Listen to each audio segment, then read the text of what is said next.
السلام علیکم جی. نن به موږ خبره کوو د انسان د ارګن په قیمتونو باندې چې په بلیک مارکیټ کې د انسان د ارګن قیمت څومره دی. که یو انسان وایي چې زه خپله ګرده خرڅوم په بلیک مارکیټ کې، د انسان د ګردې قیمت دی 2 کروڑ 85 लाख روپۍ.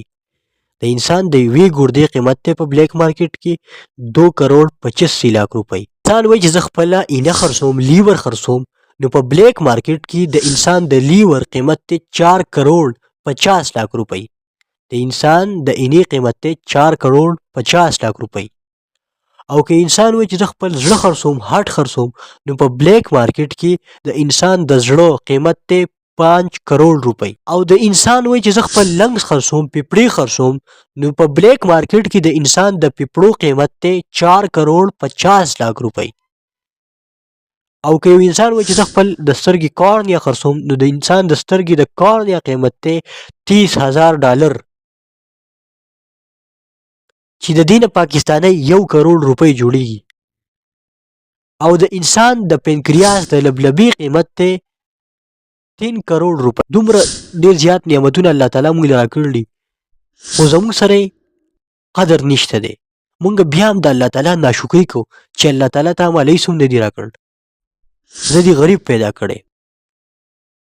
خو موږ دا سوچ نه کوو چې الله تعالی تا ماله سترګې راکړلي، تا ماله زړه راکړی، تا ماله ګردې راکړلي، تا زه په صحت باندې روغ پیدا کړی. د دې د قدر هغه چاته پته لګي چې دا نعمت د چا سره وینو.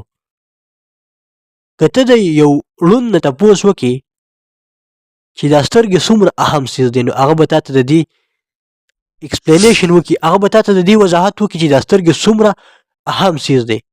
که ته د یو ړوند نه تپوس وکړې، نو هغه به تا ته د سترګو وضاحت وکړي چې دا څومره قیمتي دي، دا څومره اهمي دي. الله تعالی په قرآن مجید کې فرمایي چې تا زما په نعمتونو باندې شکر ادا کو، نو زه به نور هم زیات کم، نور به پکې هم زیاتې وکم، تا ته به نور هم پراخه کم. خو که چېرته تا زما ناشکري وکړه، تا زما په نعمتونو باندې شکر ادا نه کو، نو زه به ستا نه دغه نعمتونه واخلم، زه به تا د دغه نعمتونو نه محرومه پاتې کړم. موږ له پکار دی چې موږ د الله تعالی په نعمتونو باندې شکر ادا کړو.